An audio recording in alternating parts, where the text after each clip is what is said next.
Since the financial collapse in 2008 and the rise in populist movements, we saw them on the right with the Tea Party and on the left with Occupy Wall Street. Many people have said that capitalism isn't working for them, that it's broken, that somehow it needs to be reimagined.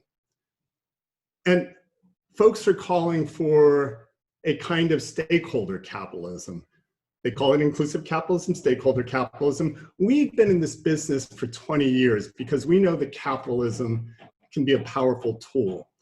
You know that we say that we use capitalism to work for us. And we have been working in this space using capitalism to work for the poor. What we do know about capitalism is that if left unchecked, if left without guardrails, it can become corrosive. It can result in short-term thinking that can lead to income inequality, poverty, environmental degradation. As I said, we've been in this business for 20 years using capital to work for the poor. So we actually have something to say about this. We've been working on a project the last 4 months with our great partners, EY, on a project whose output will not only be a tool that we believe will inspire others to think about how to be more inclusive in terms of their own businesses, inspiring young entrepreneurs and business leaders, but be a tool for us as well, as we think about how we as an organization, we at Acumen, can do even more as we change how the world tackles poverty. So while we're still in the middle of this project, we thought it might be fun. I don't know if fun's the right word. We thought it might make sense to give you a sneak preview of what we're up to tell you a little bit about the project, tell you a little bit about our journey, and share this journey with you since so many of you have been on a journey with us the last 20 years.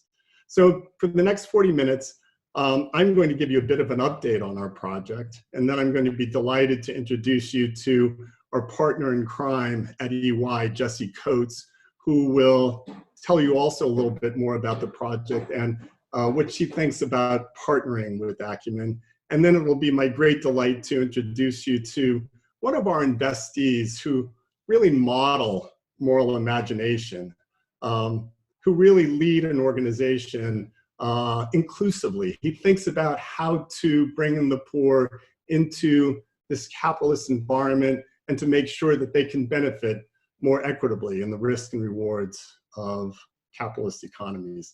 That CEO is Tyler Youngeblood. But let me just do some level setting to begin with. When we talk about inclusive capitalism and inclusive business models, most people are talking about stakeholder capitalism in the sense of bringing all stakeholders into capitalism, making sure that we don't leave out anybody who's otherwise marginalized. As you know, we stand with the poor. We focus on investing in companies who provide solutions to those living in poverty. And so when we talk about it at Acumen, we're actually talking about inclusivity as it pertains to the poor. We probably need a new definition of inclusive capitalism, inclusive businesses, but for now, just know that when we talk about it, we're talking about it as it pertains to the poor. So let's start with a bit of context. This chap is Milton Friedman. Milton Friedman, well, he was a unique character, a celebrity economist of the 1960s and 70s. What's relevant is that about 50 years ago, on September 13th, 1970, he wrote an article. The article, which most of you should have received prior to this, was titled, "The Social Responsibility of Business is to Increase Profits." On language that would sound a little tone deaf today, Friedman explicitly mocked this notion that business leaders take seriously, what he said is take seriously their, quote, responsibilities for providing employment, eliminating discrimination, avoiding pollution, and whatever else may be the catchwords of the contemporary crop of reformers. He said a business's sole responsibility was to make profit. And this idea picked up steam in the 1980s under President Reagan, and in 1997, the Business Roundtable codified, memorialized this notion of what we now call shareholder primacy, and declared that the interests of shareholders came before the interests of all others.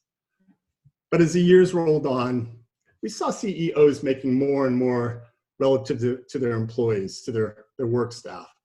We saw employee benefits being stripped away. We saw increased income inequality in the sense that some folks at the top were doing well at the expense of others at the bottom, all of which became seemingly more apparent in 2008 with the financial collapse. The distribution of risk and reward felt inequitable. It seemed as if neither business nor government was helping. Folks had had enough. And in fact, hearing that warning from consumers and stakeholders, those warning signs, the Business Roundtable a year ago reversed course and said that capitalism was meant to serve all stakeholders, not just shareholders. Capitalism's shortcomings have, as Lala and Jacqueline said earlier, have been laid bare the past 6 months with the coronavirus shattering so many economies. All of this requires a reimagining of capitalism. And this can happen only if we have the right leadership in government, business, and civil society. Leadership with the right moral character. With this project, we hope to be, as we have been, a voice in how the system of capitalism is reimagined. To us, success should not be defined in terms of profitability, but in terms of shared prosperity, dignity, as you hear Jacqueline say all the time, and sustainability. An inclusive form of capitalism is an economy that allocates risk and reward equitably across all members of society. It's a system in which each of government, business, and civil society play an additive role. From a systems change perspective, we believe that with Jacqueline's voice and with the platform of Acumen Academy, we collectively can be a stronger voice for helping leaders, not only in business, but in government and society at large as well. Hearts and minds need to be changed in order to change the system, and we believe we're positioned to do that. But when government falls short as far as creating the conditions for an inclusive capitalism, the enabling conditions, business can still play a role in including the poor, as we've done since our beginning. Acumen has been investing in businesses whose priority is to include the poor, and our intention is to share our learnings. We aren't seeking to create another tool to measure how, quote, inclusive a business can be or is. There are plenty of organizations who are already doing just that, and I'm happy to talk about them at any time. They're doing great work. But we believe we can offer guidance on how a business can become more inclusive, how it can get there, because we've both a moral framework and the experience of investing in inclusive business models. By deploying patient capital, as you've heard us talk about over the years, we have discouraged short-term thinking, and we've made room for the kind of long-term thinking that leads to the kind of success and value creation that we believe better serves society in the long run. We believe we can inspire all businesses, including our own portfolio companies, to be more inclusive and help inspire how others redefine success in a way that is measured in terms other than profitability. With EY, we initially hope to create a piece that will inspire entrepreneurs and young business leaders, but then we hope to follow that up by creating something that will inspire CEOs of large corporations. And then, of course, we want to inspire investors and capital providers. We want to move the needle with them because they're going to be critical players if we're really to reimagine capitalism. Now, we're still working on a definition of inclusive business for the poor. Great, thanks. But our work has led us to the following conclusions. Again, to us, inclusive businesses are businesses that focus on the poor. Inclusive businesses reject shareholder primacy and define success in broader terms, including supporting dignity, empowerment, and opportunity. Inclusive businesses, at a minimum, as shown in the first column of this chart, that is a continuum of inclusivity, at a minimum frame corporate purpose in the context of solving the problems of the poor, and they also do one of the following. They, A, provide equitable opportunities for employment, or B, provide affordable, sustainable access to essential products and services, or C, partner with suppliers and prioritize the fair engagement of the poor in the supply chain. That is the base for us to think about a business as being inclusive. Our work will seek to move businesses further to the right along that continuum, so an even more inclusive business will seek to capture as many of those three basic characteristics as possible. And aspirationally, a truly inclusive business will sit at the extreme right, seeking to create an equitable distribution of power and wealth for the poor by broadening participation in its governance and ownership, and by deploying metrics that value success in ways that go beyond profitability, go well beyond profitability. So with that, I mentioned we're collaborating with EY in this project. I want to introduce you to Jessie Coates, with whom we're working quite closely in a large team of hers, and she'll tell you about our partnership and the tool we're ultimately looking to create with EY for the purposes of moving the needle on inclusive capitalism. Thanks, Jessie, for being here today. No problem, and thanks, Otho, for sharing the collaboration. We're incredibly excited about it, and also I think that the context that you set around the importance of this work is just fantastic. And what I thought might be helpful is if I bring perhaps a perspective on why EY is involved in this, and I guess why we're collaborating with Acumen on this. And perhaps just as a quick introduction, as Otho shared, my name's Jessie. I lead the work that EY does globally to support impact entrepreneurs through what we call our EY Ripples program.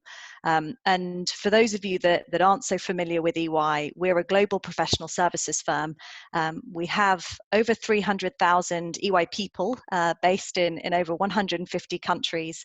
And typically they help companies, governments, and institutions to address their biggest challenges. But EY Ripples is our global social impact program, which really looks to extend the value of EY knowledge and expertise to people and places we might not typically reach. And we do that on a not-for-profit basis. And one of the focus areas of that program is extending our services to small and growing businesses which have a social or environmental purpose at their core. And that's the work that I have the privilege of leading for EY. And I also have the great privilege of partnering very closely with Acumen. And we've been doing that, partnering with Acumen for many years. We have a long history. We've been working together, I think, for over 5 years, but every time I say 5 years, I was saying 5 years 2 years ago, so it must be much more than that. But we've been collaborating across a wide range of different programs with Acumen. The organization is really one of our most trusted partners. We've together delivered about 25 full-time capacity building projects for Acumen investees all around the world, I think across all continents. We've co-hosted and organized together many events, including Acumen debates and partner gatherings just like this back when they were in person. And we've also co-published a number of reports. And during that time that EY and Acumen have been partnering together, EY has been doing a lot of thinking and research and also a lot of doing. We've made a lot of progress around these exact topics of inclusive capitalism and inclusive business, though I would say I think we're very much still at the beginning of our own journey around this. And back in 2013, it really kind of started for us I guess properly, when we first defined our purpose as an organization as building a better working world. And what we meant by that at the time was ensuring that we play our role in building better leaders, better businesses, and better capital markets. And that led to an interesting question for us as an organization around what does better mean? And so that led to a lot of thinking and collaboration, which culminated in EY launching the Embankment Project for Inclusive Capitalism in 2017 with a collection of some of the largest businesses, asset owners, and asset managers in the world. And that project and the report that was published back in 2017 recognized the importance of creating value for all stakeholders as opposed to just shareholders, and defined a long-term value framework for achieving that. And with that framework to guide us, our chairman and CEO, Carmine DeCibio, announced a new global firm-wide strategy last year for us to create long-term value for our clients, for our people, and for our communities and for the environment. And that isn't just a tagline for us. We are looking to make huge changes across our organization, both internally and externally, to put that strategy into place. So internally, we are changing the way we consider our firm-wide performance, both at the organizational level, functional level, and individual level. We launched the EY Ripples program, and we also made a commitment earlier this year to become carbon neutral by the end of this calendar year, and are on track to do that. And similarly, we're also thinking about the services that we deliver to our clients externally, to focus on helping them to make that transition as well. And actually, just last week, we finally unveiled an initiative that we've been working on for many years, with the wider Big Four accounting firms and the World Economic Forum, to develop a single coordinated approach for ESG reporting, which I think is very much needed. So all that is to say that I think off the bat, we had this long history of working with Acumen across a variety of different programs, and there were really clear synergies in what we were trying to achieve. And so we had that kind of trust, I think, as well, because of our history. But I think what drew us to this particular project was specifically, I think, two things. One, the ability to really move from why to how. So to move beyond just the business case and the principles for why it's important to be an inclusive business that I think each of us as organizations had already articulated and already understood. But as Otho said, to really look to define the practical lessons learned from Acumen investees who, from my perspective, are really role models of what an inclusive business could look like. And to think about how those lessons and practices could be applied to other entrepreneurs, but also to other business leaders running companies of all shapes and sizes. And I think the second thing that really drew us as well was this explicit focus on the poor, because I think inclusive capitalism, inclusive business, means a lot of different things to different people. And I think having that explicit focus on the poor and by virtue of that, the vulnerable, recognizing that poverty and inequality are clearly inherently linked, that we could really make the lessons learned and that roadmap and the practices very specific and tangible and therefore impactful.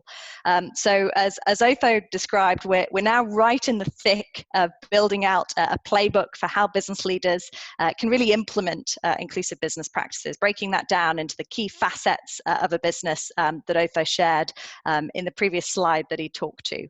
And that self-assessment and that roadmap, ultimately, we're looking to complement with case study insights from Acumen investees like Azahar and other role models to share their hard-won lessons that they've learned through their journey to really help other entrepreneurs, other business leaders make that journey and actually learn about the practical actions they can take to make their businesses more inclusive and become more inclusive business leaders.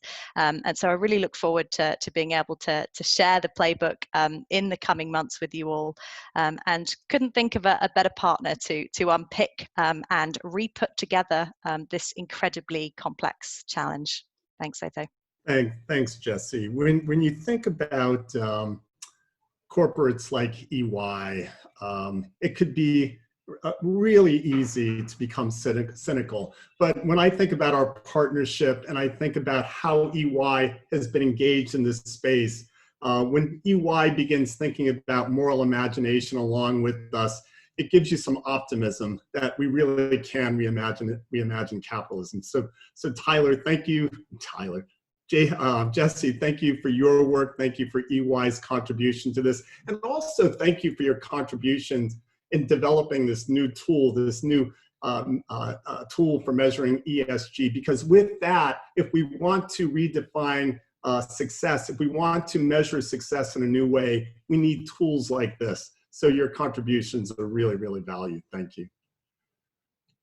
As we were talking, what will stand out in this playbook, as Jesse mentioned, is the inclusion of stories, inclusion of case studies of those businesses in which we've already invested. we want to hold them up as models. And every one of our businesses, we believe, is an inclusive business, but some businesses go further. And one of those businesses that we intend to highlight clearly is the inclusive business model of Azahar Coffee, is led by Tyler Youngeblood. So I want to welcome Tyler, and we are going to actually share some photos of Azahar and give you a sense of the business, give you a sense of the landscape. But first of all, Tyler, I want to welcome you. Tell us where you're calling in from so we can extend our gratitude, and then tell us a little bit about Azahar, if you will. Otho, thank you. I'm calling in from Hawaii actually today. So the sun is just rising. I'm out here for the birth of my first nephew, and just completed a 14-day mandatory quarantine. And what time is it there? It's we're getting on 7:30 now, so not too bad. Thank you for joining us so early in the day. Yeah, no, thank you again for having me. While you tell us a little bit about Azahar, I'm going to ask my colleague Isha to share some photos that you shared with us so that our partners on the line can have a sense of you all. Yeah, definitely. Well, these are some pictures that we've taken throughout the year that we wanted to share with you guys today. But Azahar was started 10 years ago. It was actually started in early 2010, halfway through a road trip from Chile in the southern part of South America to California. The road trip was never completed, but it did lead us, the person I was traveling with, and myself, to visit a few farms in Colombia along the way. These farms were typical coffee producing farms in Colombia. That's to say, about 1.5 hectares of land.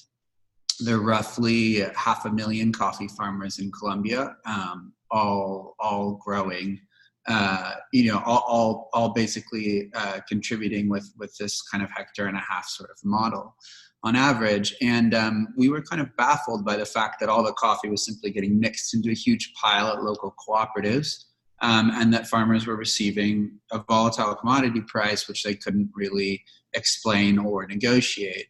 This is a time that specialty coffee was kind of popping onto the scene.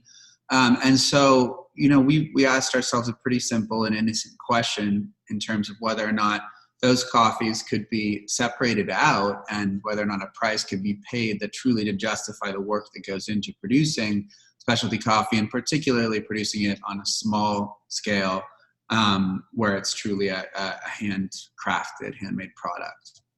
And fast forward 10 years, and we are now exporting green coffee to leading roasters around the world under a aggressively transparent model. So all of our pricing begins with prices that the farmers receive.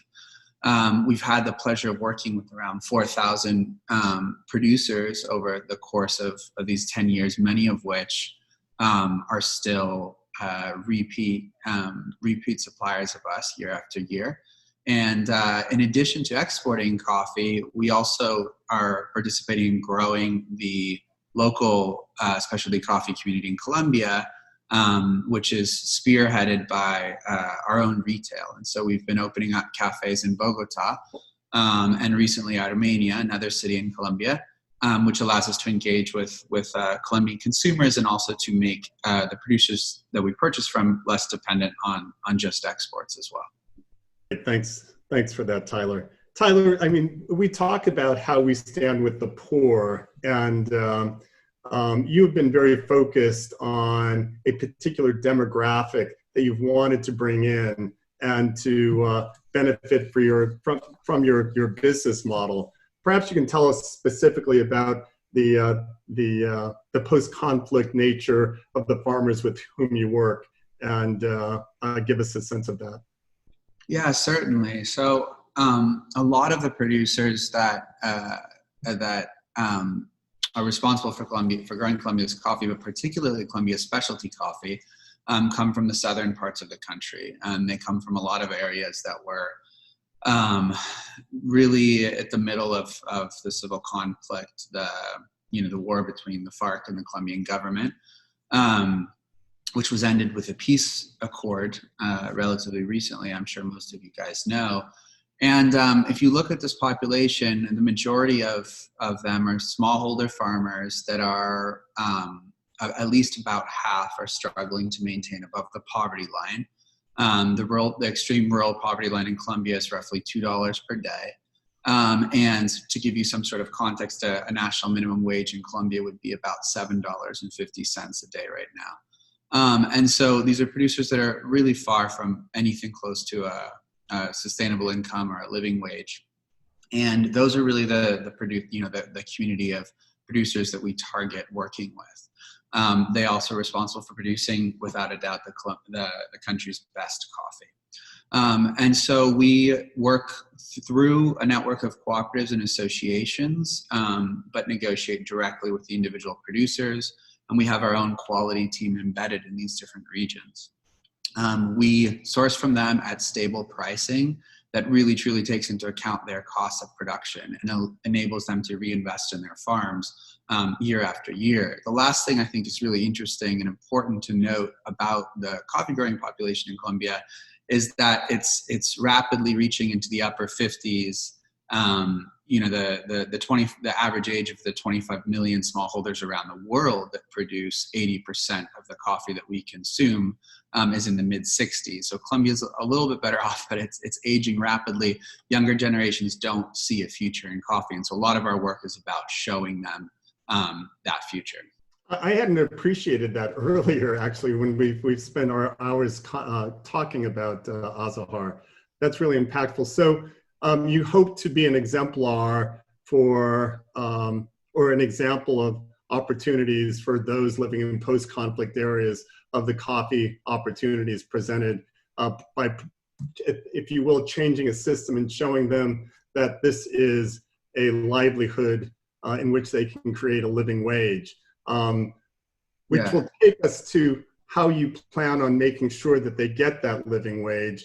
But before we jump there, can you just give her a broader picture again? As we think about inclusivity, we think about how you engage the poor inclusively, not only with regard to the supply side and making sure you're giving an opportunity to smallholder farmers in post-conflict areas, but also in terms of how you even put your own team together and what kind of moral perspective you bring into the creation of that team. Yeah, definitely. I mean, one of the biggest things when it comes to hiring is on all levels at the company, whether it's a barista, it's someone working in the lab, or one of our relationship managers that travels around the world forging relationships with roasters, is truly an intense moral commitment to the mission, to generally doing the right thing, but also to the specific mission of impacting farmers positively, taking them out of a volatile commodity market. And if you want to work for the company, you have to really believe in that and feel that is fulfilling work. And so kind of building our team around that has really helped us get people on board that, in addition to being 24/7 and wanting to put in their best, also I think feel like they're fulfilling their dream in a certain way. And fortunately, there are a lot of people that are passionate about coffee in Colombia.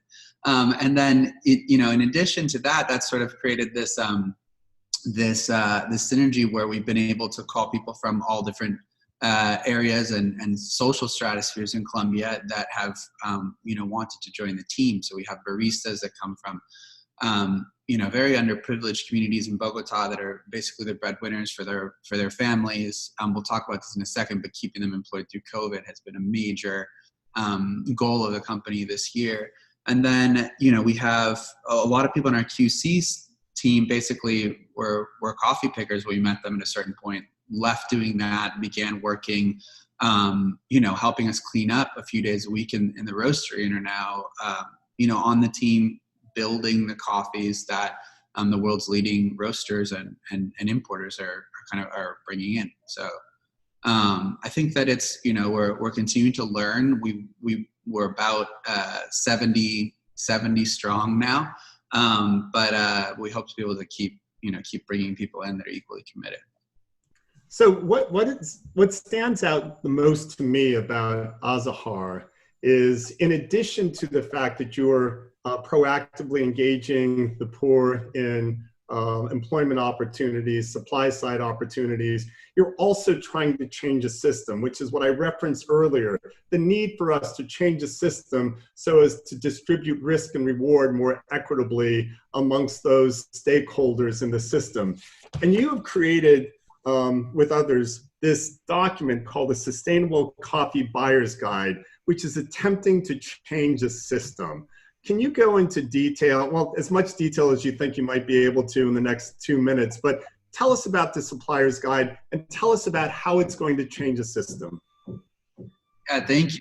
I think that it's important to understand that we began wanting to take farmers out of the commodity system. And I think the Sustainable Coffee Buyer's Guide really crystallizes what we do. And so we had for a long time looked at margins and said, well, what does it cost a producer to make coffee? And you know, well, if it costs $1 and you sell it for, you know, $1.50, that's a pretty good margin for agriculture in Colombia, and that's great. So let's share that kind of back of the envelope math with our buyers, and let's build a system around that. What we started to want to do with the Sustainable Coffee Buyer's Guide is really look at things more holistically. So not only what does your cost of production look like, and what kind of margins does that guarantee a small farming family as a small business at the end of the day based on different prices, but when you look at that in combination with the amount of volume that they produce annually, and what different local income thresholds look like, can you really kind of back into a truly sustainable price, but also a way of presenting that price to coffee buyers, CFOs at coffee companies, even consumers in a way that's relatively simple to understand. And so in the book that you just showed us, we ultimately get at a system that it's probably hard to see, but shows you what price would need to be paid in local currency for a poverty line just to be achieved, or for a minimum wage to be achieved, or what price would need to be paid for a living wage or a more sustainable income to actually be achieved. And so we've been looking at the regional dynamics to then have a really clear guideline. If you want to truly pay a not poverty perpetuating price, here's the price supported by this data, and that's all you really have to do. And then we work on making that easily translatable through to the different stages of coffee, whether you're importing green beans or whether you're buying roasted coffee or cups of coffee in our own cafes.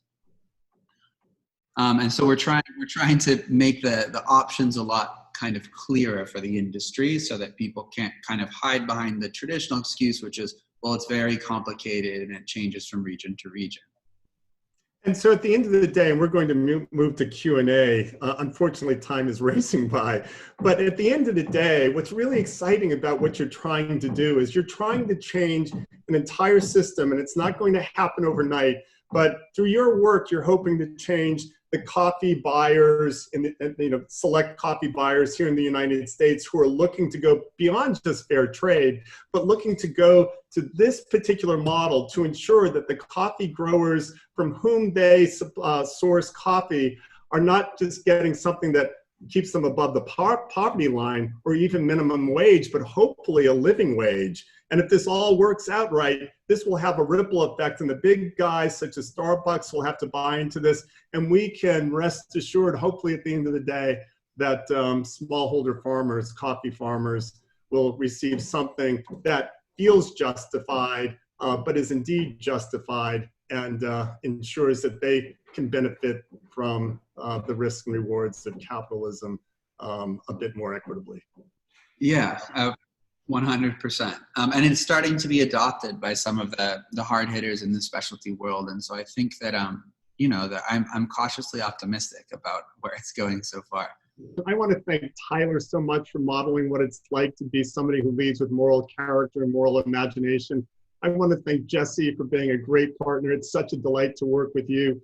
Both of you inspire us from all of the vantage points that with which you are working with us. So thank you. If anybody has any questions, reach out to us. And I just know we're going to be coming out with a playbook that shares case studies that allows all of us to be inspired as we think about how to redistribute risk and reward more equitably amongst all stakeholders, especially the poor.